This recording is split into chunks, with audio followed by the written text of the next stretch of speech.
Hello నమస్తే, welcome to reality check. Reality చెక్లో మనతో పాటు ఉన్నారు ఈరోజు వైఎస్ఆర్ కాంగ్రెస్ పార్టీ సీనియర్ నేత, పార్టీ రాష్ట్ర అధికార ప్రతినిధి తాటిపత్రి చంద్రశేఖర్ గారు.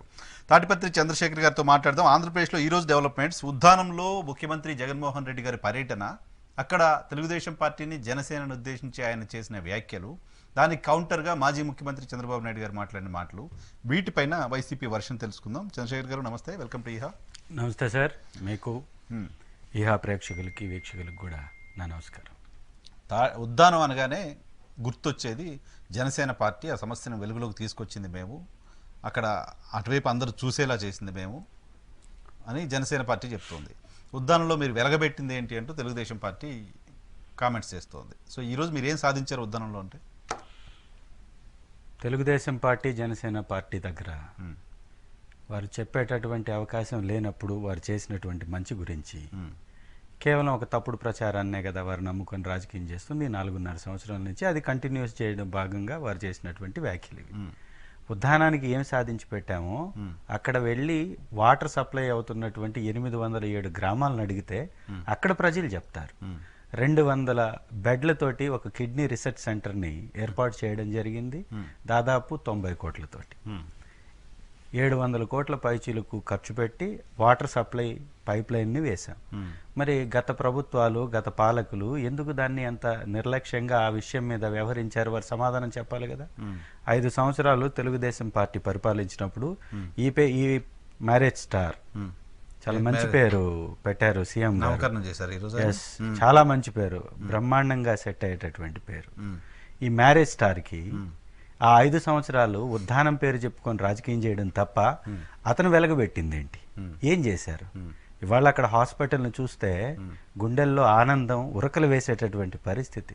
అంత మారుమూల ప్రాంతంలో అంత గొప్ప హాస్పిటల్ని తీసుకొచ్చినటువంటి ప్రభుత్వాన్ని వారు ఖచ్చితంగా కూడా యాక్సెప్ట్ చేయాలి, ప్రభుత్వాన్ని విమర్శించకూడదు, అభినందించాలి.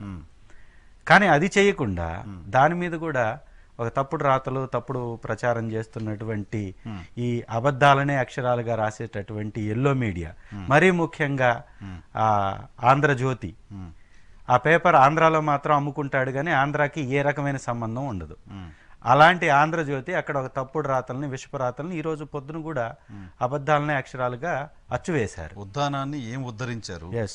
కిడ్నీ బాధితులకు కొత్తగా ఏం తెచ్చారు? టీడీపీ హయాంలోనే మేజర్ పనులు, 1,27,000 మందికి కిడ్నీ వైద్య పరీక్షలు, 5 చోట్ల డయాలసిస్ కేంద్రాలు, సీకేడీ రోగులకు తొలిసారిగా పెన్షన్లు, 2,000కి 20 లీటర్ల ₹2కి 20 లీటర్ల స్వచ్ఛమైన నీరు. అదంతా తమ గొప్ప అన్నట్లుగా వైసీపీ కలరింగ్ ఇస్తోంది. పైగా నీటి ధరను ₹7 పెంచారు. నేడు దానికి ప్రారంభోత్సవాలు చేస్తున్నారు.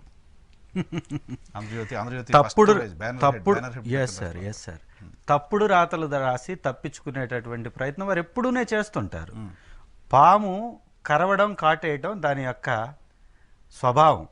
అలాగే ఈ తెలుగుదేశం పార్టీ ఎప్పుడు ప్రజల్ని కాటేస్తూనే ఉంటుంది. ఈ తప్పుడు రాతలతోటి వారిని అడ్డం పెట్టుకొని రాజకీయం చేయడమే తెలుగుదేశం వారి యొక్క నీతి అయితే, వారిని కాపాడి వారి అధికారంలోకి వచ్చిన తర్వాత కోట్ల రూపాయల ప్రజా ఖజానాన్ని కొట్టేయటం ఈ ఆంధ్రజ్యోతి, ఈనాడు, TV5, రాధాకృష్ణకి సంబంధించిన సంస్థల యొక్క నీతి. అది వారు దాన్ని అంతా అలవాటుగా మార్చుకున్నారు, వ్యాపారంగా మార్చుకున్నారు. ఆ వ్యాపారాన్ని కొనసాగిస్తూ ఉంటారు. ఆంధ్రజ్యోతిలో రాసేటటువంటి ప్రతి అక్షరం అబద్ధపు విషపు రాతలు. అది మీ పర్సెప్షన్ కాదు, కాదు కాదు కాదు కాదు. ఇప్పుడు రాజకీయంలో ఎవరైనా కానీ రాజకీయ విమర్శలు చేస్తూ ఉంటారు. ఉద్దానం హాస్పిటల్ యొక్క ప్రారంభం ఎప్పుడు జరిగింది, నిర్మాణం ఎప్పుడు జరిగింది, ప్రారంభోత్సవం ఎప్పుడు జరుగుతుంది, శంకుస్థాపన నుంచి ప్రారంభోత్సవం వరకు ప్రజలకు తెలియదా? అక్కడ వాటర్ని అందుకుంటున్నటువంటి 807 గ్రామాలకు తెలియదా? అక్కడ ఉద్దానం కిడ్నీ వ్యాధిగ్రస్తులు ఎంతమంది చనిపోయారు? అలాంటి అన్ని కుటుంబాలకి ఈ యొక్క మంచి అవకాశాన్ని కల్పించి ఇంత మంచి పనిని చేస్తే దాన్ని యాక్సెప్ట్ చేయకపోగా మళ్ళీ వాళ్ళ వైపును మళ్లించుకునేటటువంటి ప్రయత్నం చేస్తారు. ఇప్పుడు నేషనల్ క్రైమ్ రికార్డ్స్ బ్యూరో ఇచ్చినటువంటి ఒక రికార్డు ప్రకారం ఏపీ రాష్ట్రం కంటే అత్యధిక స్థాయిలో క్రైమ్ రికార్డు నమోదవుతుంది ఎక్కడ సార్? ఉత్తరప్రదేశ్లో, మధ్యప్రదేశ్లో. దళితుల మీద జరుగుతున్నటువంటి అఘాయిత్యాలు కానీ ఘోరాలు కానీ నేరాలు కానీ జరుగుతుంది ఈ రెండు ప్రాంతాల్లో. అక్కడ ఏ ప్రభుత్వం అధికారంలో ఉంది? బీజేపీ ప్రభుత్వం. అలాంటి బీజేపీ ప్రభుత్వం తోటి పొత్తు పెట్టుకున్నటువంటి జనసేన పార్టీ ఇవాళ ఇక్కడ ఏపీ రాష్ట్రంలోకి వచ్చి తప్పుడు వాదనని ప్రజల మధ్యలోకి తీసుకెళ్లేటటువంటి ప్రయత్నం చేస్తుంది. బీజేపీతో పొత్తులో ఉందా? 100% ఆంధ్రాలో పొత్తులోనే ఉంది కదా. టీడీపీతో ప్రజలు లేరు. ప్రజలు ఆ యొక్క పొత్తుని అనైతికంగా, అది ఒక అక్రమ సంబంధం లాగా, రాజకీయాల్లో ఒక అనైతిక అక్రమ సంబంధం లాగా ప్రజలు చూశారు కాబట్టి తెలంగాణలో తరిమి కొట్టారు. తెలంగాణలో బీజేపీ ఏకాంతంగా పోటీ చేసిన దగ్గరేమో బ్రహ్మాండంగా వాళ్ళకి 6.5% నుంచి 14% ఓటింగ్ సాధించేలాగా ప్రజలు పట్టం కట్టారు. ఎక్కడైతే జనసేన పార్టీ టికెట్లు తీసుకుందో అక్కడ డిపాజిట్లు గల్లంతయ్యాయి. కేవలం నోటాతో కూడా పోటీ పడలేనటువంటి పరిస్థితిలోకి నెట్టవేయబడ్డది ఆ పార్టీ. ఎందుకు ఇదంతా జరుగుతుంది అంటే ఆంధ్ర రాష్ట్రాన్ని అభివృద్ధి పదంలో నడుపుతున్నటువంటి వైఎస్ఆర్ కాంగ్రెస్ పార్టీ మీద విమర్శలు మాత్రమే చేయడం వారి రాజకీయ సిద్ధాంతంగా మలుచుకున్నారు. ఆంధ్రప్రదేశ్లో వైసీపీ పైన విమర్శలు చేశారు కాబట్టి తెలంగాణలో జనసేన కోట్లేదు. కాదు, అదే చెప్తున్నాను. నేనేమంటానంటే నిజంగా ఏపీ రాష్ట్రంలో రాజకీయం చేస్తున్నటువంటి ఆ పార్టీ తెలంగాణ రాష్ట్రంకి వచ్చినప్పుడు వారి యొక్క రాజకీయ విధానాలని ఏ విధంగా మార్చి మాట్లాడుతున్నారు. ఆంధ్రాలోకి వెళ్ళినప్పుడు ఏమంటాడు? ఆంధ్ర రాష్ట్రాన్ని విభజించినప్పుడు నేను 11 రోజులు భోజనం చేయలేదంటాడు. అదే తెలంగాణలోకి వచ్చి ఏమంటాడు? తెలంగాణలో నేను ఎందుకు పుట్టలేదా అని నేను బాధపడ్డానంటాడు. అంటే ఈ రెండు విభిన్నమైనటువంటి వ్యత్యాసంతో కూడినటువంటి ఈ మాటలు మాట్లాడుతున్నటువంటి వ్యక్తి ఎవరు అనేది ప్రజలకు తెలియదా? పవన్ కళ్యాణ్ అనేటటువంటి వ్యక్తిని ఆంధ్ర రాజకీయ నాయకుడిగా చూడలేదు, ఒక అబద్ధపు కోరు రాజకీయ నాయకుడిగా ఇక్కడ ప్రజలు చూశారు. ఎందుకు పవన్ కళ్యాణ్ పైన ఆ స్థాయిలో వైసీపీ విమర్శలు చేస్తుంది చంద్రశేఖర్ గారు? ఈరోజు ముఖ్యమంత్రి గారు మాట్లాడడం, ఆయన్ని ప్యాకేజ్ ఇస్తారా, మ్యారేజ్ ఇస్తారా, ఏదో బర్రెలక్క అనే అమ్మాయి కంటే తక్కువ ఓట్లు తెచ్చుకున్నారు. ఇంత టార్గెట్ పవన్ కళ్యాణ్ చేయాల్సిన అవసరం ఏముంది? పవన్ కళ్యాణ్ లీడరే కాదు, పవన్ కళ్యాణ్కు ఓట్లే రావు అని మీరు భావిస్తున్నప్పుడు ప్రధాన ప్రతిపక్షం కంటే ఎక్కువగా జనసేన ఎందుకు టార్గెట్ చేస్తున్నారు? సార్, జనసేన పార్టీ తన పార్టీ కోసం కష్టపడుతూ ఉంటే ఖచ్చితంగా రాజకీయ విమర్శలు అనేది సహజం కాబట్టి మనం వదిలేయచ్చు. కానీ వారు చేస్తుంది ఏంటంటే తెలుగుదేశం పార్టీకి దూరంగా ఉన్నటువంటి కాపు సామాజిక వర్గాన్ని గంపగుత్తాగా కట్టివేసి తీసుకొచ్చేసి అమ్ముకునేటటువంటి ప్రయత్నం తెలుగుదేశానికి చేస్తుంది. ఇది స్పష్టంగా ఆ స్టేజ్ మీద మొన్న రీసెంట్గా జరిగినటువంటి ఒక సభలో పవన్ కళ్యాణ్ గారు పక్కన కూర్చొని ఉంటే నాదెండ్ల మనోహర్ గారు వచ్చి చంద్రబాబు నాయుడు గారి ఆధ్వర్యంలో మనం అందరం పనిచేద్దామంటారు. ఏమయ్యా, నువ్వు చంద్రబాబు నాయుడు గారి ఆధ్వర్యంలో పనిచేయాలంటే తెలుగుదేశం పార్టీలో కదా వెళ్ళి చేరాలి. జనసేన పార్టీలో చేరి చంద్రబాబు నాయుడు గారి ఆధ్వర్యంలో పనిచేసేది ఏంటి? అంటే దీని అర్థం ఏంటి? మేము అమ్ముడు పోయామయ్యా, మేము అమ్ముడు పోయాం, మాతో పాటు నడిచేవాళ్ళు నడవండి. మేము తీసుకునేటటువంటి నిర్ణయాలకు కానీ మీకు ఏమన్నా నచ్చకపోతే మీరు హ్యాపీగా బయటికి వెళ్ళిపోండి, బయటికి వెళ్ళిపోండి, వైసీపీలోకి వెళ్ళిపోయండి. మేము తీసుకునే నిర్ణయాలని మీరు స్వాగతించాలి, లేకపోతే వెళ్ళిపోయండి అంటున్నారు. అంటే గెంటి వేస్తున్నారు. అర్థం ఏంటి దానికి? గెలవాలనుకునేటటువంటి నాయకుడు ఎవడన్నా కార్యకర్తను బయటకు పోమంటాడా? కానీ నాయకుడు విశ్వసనీయత, నాయకుడి ఐడియాలజీని క్వశ్చన్ చేస్తున్న వాళ్ళు, నన్ను నమ్మలేని వాళ్ళు, నా డెసిషన్ని యాక్సెప్ట్ చేయలేని వాళ్ళు నా దగ్గర ఎందుకు అన్నారు? ఆయన వాట్ డస్ ఇట్ మీన్? కార్యకర్తలు అన్నారు, జనాలను కాదుగా. అదే ఇప్పుడు ఆయన పెట్టినటువంటి పార్టీకి వారి సిద్ధాంతాలు ఏమని చెప్పారండి? అధికారం దక్కనటువంటి కమ్యూనిటీలని నేను ఆదరిస్తాను, అధికారం దక్కేలాగా చూస్తానన్నాడు. ఎవరిని ఉద్దేశించి అన్నాడు? అనేక సందర్భాల్లో దళితుల గురించి చెప్పాను. ఇక్కడ ఉన్నటువంటి రాష్ట్రంలోనే అనేక కులాల వాళ్ళు ఇప్పటి వరకే అధికారాన్ని దక్కించుకోలేదు, వాళ్ళందరికీ కూడా అధికారం దక్కేలాగా అసెంబ్లీలోకి వెళ్లేలాగా నేను చేస్తానన్నాడు. వారి అధికార ప్రతినిధులనే చూడండి. సరే, పోటీలో వాళ్ళు గెలవలేదు, ఓడలేదు, ఇవన్నీ పక్కన పెట్టేద్దాం. వాళ్ళ అధికార ప్రతినిధులను చూడండి. దాదాపుగా 80% ఒకే సామాజిక వర్గానికి చెందిన వాళ్ళు అధికార ప్రతినిధులు. అంటే వారు చెప్పినటువంటి మాటకి వారు అమలుపరుస్తున్నటువంటి విధానంలోకి వ్యత్యాసం ఉంది. ఇది మొట్టమొదటి. రెండవది, అధికారం దక్కనటువంటి కులాలకి అన్నాడు. కమ్మ కమ్యూనిటీకి అధికారం దక్కలేదా? అందుకే చంద్రబాబు నాయుడు గారిని గెలిపించమని కోరుతున్నారా? చంద్రబాబు నాయుడు గారి నాయకత్వంలో పనిచేద్దామని వాళ్ళని పిలుపునిస్తున్నాడా? వాళ్ళని పిలుస్తున్నాడా? ఎవరికి అధికారం దక్కలేదు కాదుగా. అంటే మీరు ఆ కులాలని అసెంబ్లీలోకి తీసుకెళ్లడం నా ప్రయత్నం అని ఆయన చెప్పారు. కానీ ఇప్పుడు వైసీపీ పాలనలో ఆ కులాలకి ఎగ్జిస్టెన్స్ లేకుండా పోతుంది, దాడులకు గురవుతున్నారు, ఆస్తులు పోగొట్టుకుంటున్నారు, ఇన్ని రకాలమైన అట్రాసిటీ ఉంది కాబట్టి ముందు వాళ్ళని ప్రొటెక్ట్ చేసుకోవడం అవసరం. ప్రొటెక్ట్ చేసుకోవాలంటే అన్ని పార్టీలు కలిసి పనిచేయాలని పవన్ కళ్యాణ్ గారు చెప్తున్నమాట. రాజకీయ కనీస జ్ఞానం ఉన్నటువంటి వ్యక్తి ఏపీ రాష్ట్రంలో అన్ని సామాజిక వర్గాలకి ఏ విధంగా అవకాశాలను దక్కించామో, అవకాశాలను కల్పించామో తెలిసినటువంటి ఇంగితం ఉన్నటువంటి ఏ వ్యక్తి అయినా ఆ మాట మాట్లాడు. 11 మంది బీసీ మంత్రులు ఉన్నారు మా క్యాబినెట్లో, 4 రాజ్యసభ ఇచ్చాం బీసీలకి. గతంలో జరిగిందా ఇలాగా? 70% పైచీలకు పదవుల్ని ఎస్సీ, ఎస్టీ, బీసీ మైనారిటీలకు ఇచ్చినటువంటి ప్రభుత్వం మాది. ఇవాళ 11 నియోజకవర్గాల్లో మార్పులు జరిగాయి. దానిలో 5 నియోజకవర్గాలు ఎస్సీకి, మిగిలిన నియోజకవర్గాలు మెజారిటీ బీసీలకు ఇచ్చాం.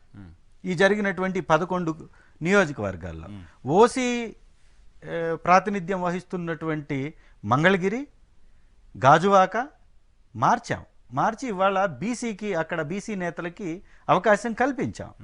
మరి సామాజిక సాధికారిక యాత్ర పేరుతోటి మేము ప్రజల మధ్యలోకి వెళితే బ్రహ్మాండంగా బ్రహ్మరథం పడుతున్నటువంటి ప్రజలకి ఇది కేవలం ప్రచారమే కాదు, వారి విధానం అని ఇప్పుడు మేము ఇచ్చినటువంటి ఈ 11 మంది లిస్ట్ని చూస్తే అర్థం అవుదా? కానీ దాడుల సంగతి ఏంటి? ఎవరి మీద దాడులు జరుగుతున్నాయి? వైసీపీ జనసేన తెలుగుదేశం పార్టీ చెప్తున్న మాట అదే కదా, పదే దళితులపైన దాడులు. అదే రీసెంట్గా 2022లో నేషనల్ క్రైమ్స్ రికార్డ్స్ బ్యూరో ఒక నివేదికని రిలీజ్ చేసింది.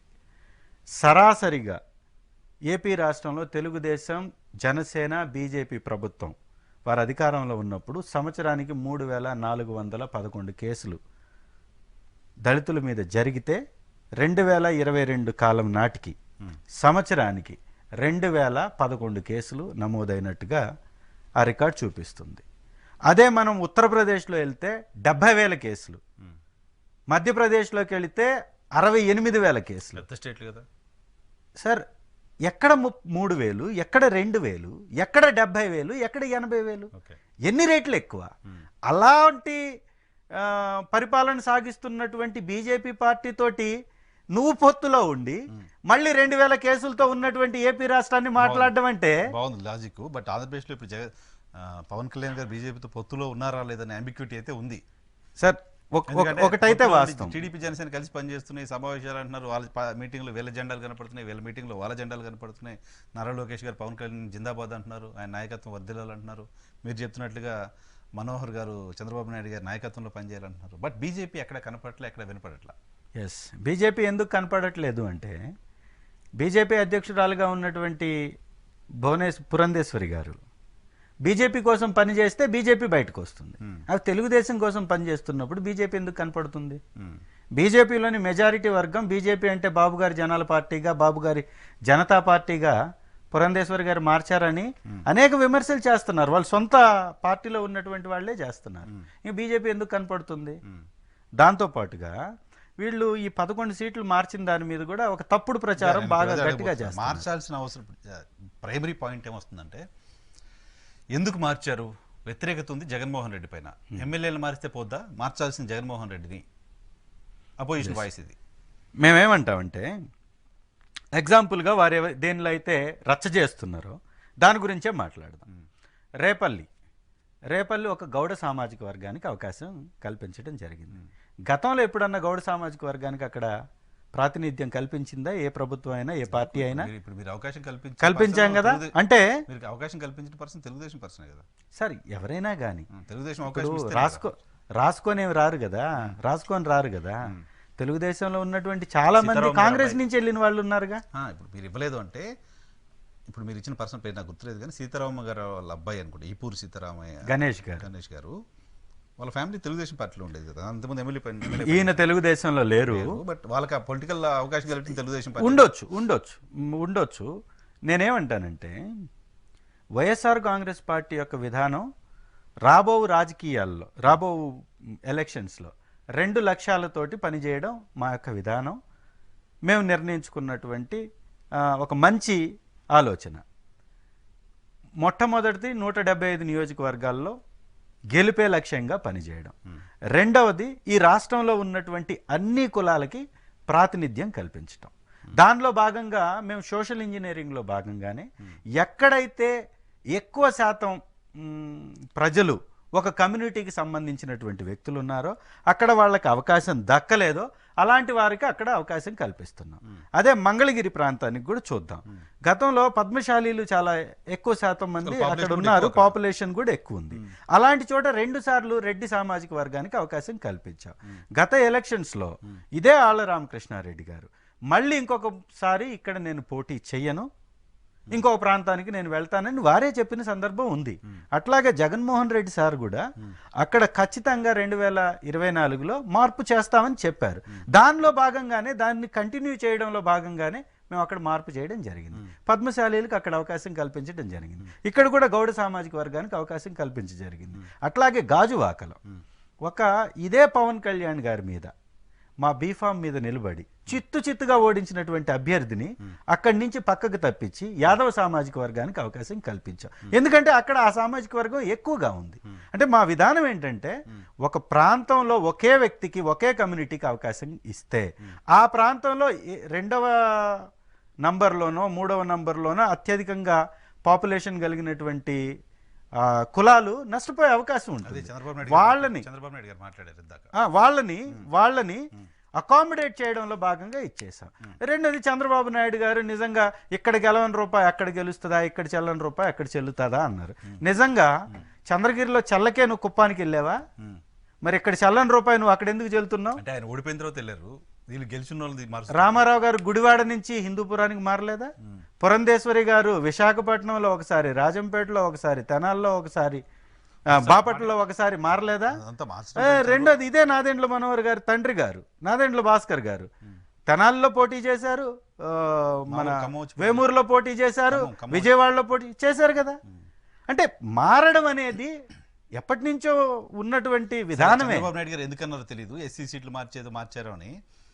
ఆయన గడిచిన ఎన్నికల్లో 2019లో నిజానికి జవహర్ గారిని అక్కడి నుంచి తీసుకెళ్లి తిరువురులో పెట్టారు. అనిత గారిని పాయకరావుపేట నుంచి తీసుకొచ్చి కొవ్వూరులో పెట్టారు. కరెక్ట్. గంటా శ్రీనివాస్ గారిని భీమిల్ నుంచి విశాఖపట్నం వెస్ట్ ఈస్ట్ అక్కడ పెట్టారు. సో ఉమా గారిని నందిగామ ఎస్సీ అయిందన్న తర్వాత మైలవరానికి మార్చలేదు.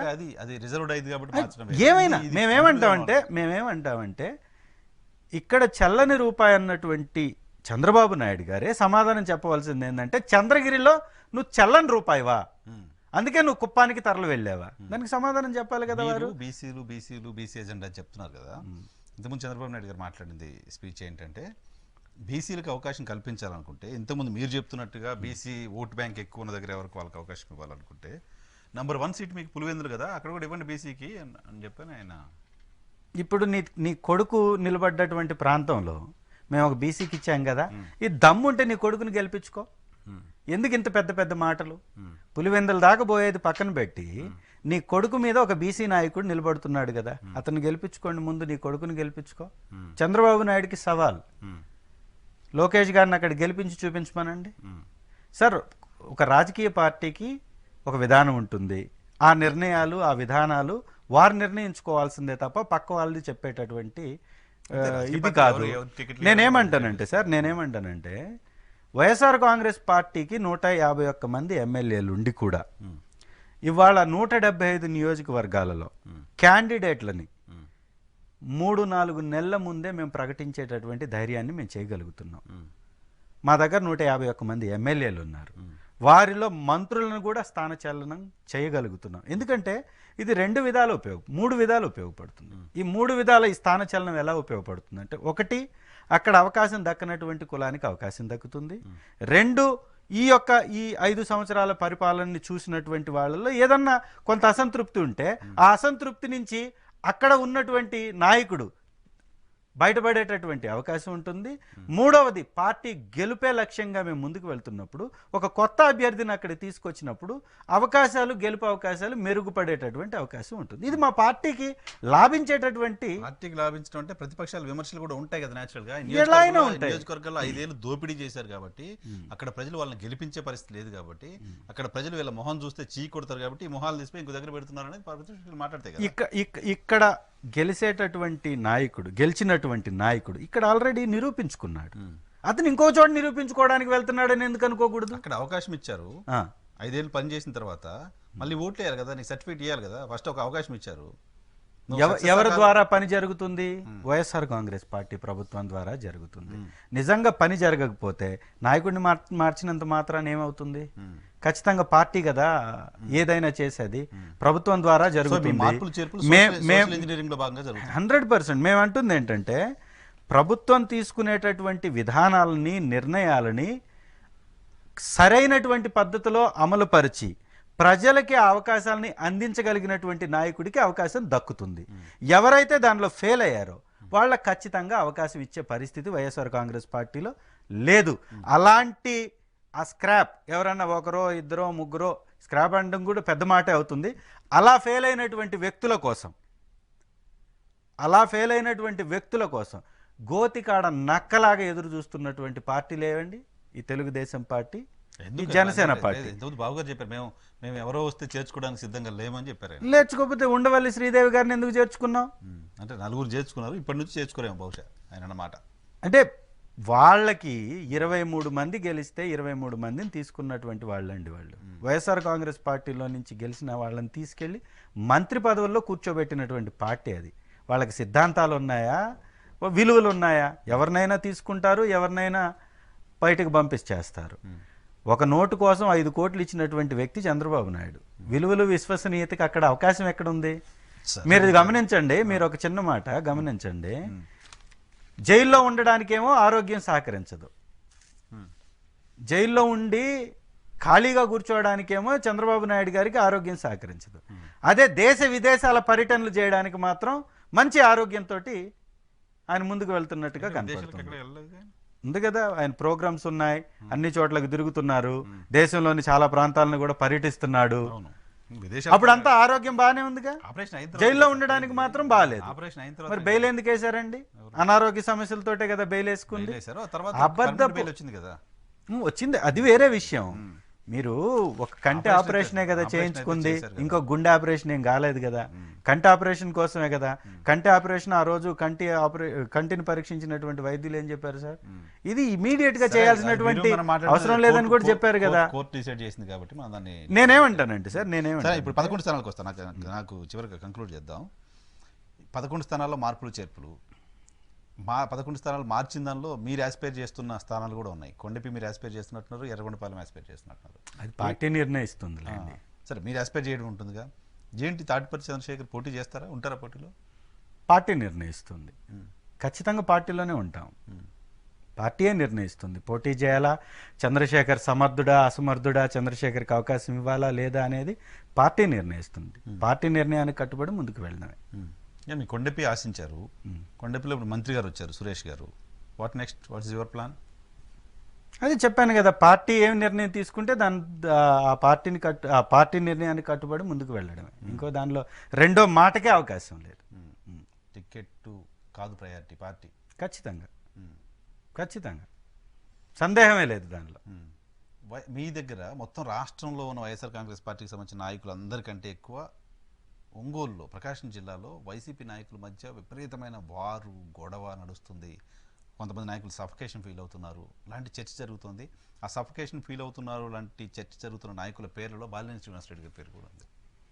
అలాంటిది ఏమి లేదండి. ఇప్పుడు ఈ రాష్ట్రం అనేక అంశాల్లో గతం కంటే మెరుగైనటువంటి ఫలితాలని సాధిస్తుంది. దాని గురించే తప్పుడు రాతలు రాసేటటువంటి వాళ్ళు లేనిపోయిన అభండాలు వేసి వ్యక్తిగతంగా వ్యక్తుల్ని వాళ్ళ ఇమేజ్ని డ్యామేజ్ చేయడం అనేది వాళ్ళకి వెన్నతో పెట్టినటువంటి విద్య. అలాంటి రాతలే తప్ప వైఎస్ఆర్ కాంగ్రెస్ పార్టీ మీద మా జిల్లాల్లో ఎలాంటి అసంతృప్తి కానీ ఏ రకంగా మీరు చెప్పినటువంటి ఏవి కూడా లేవు. ఇది వాస్తవం. మీరంతా ఒకటే. ఎస్, మా పార్టీ కోసమే పనిచేస్తాం.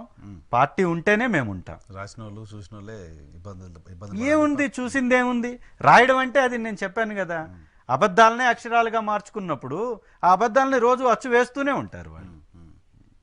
సో మీరు పోటీలో ఉంటారని ఆశిస్తున్నారు. ఖచ్చితంగా పార్టీ ఎలాంటి నిర్ణయం తీసుకుంటుందో, పార్టీ ఒకవేళ పోటీ చేయడానికి అవకాశం ఇస్తే పోటీ చేస్తాం.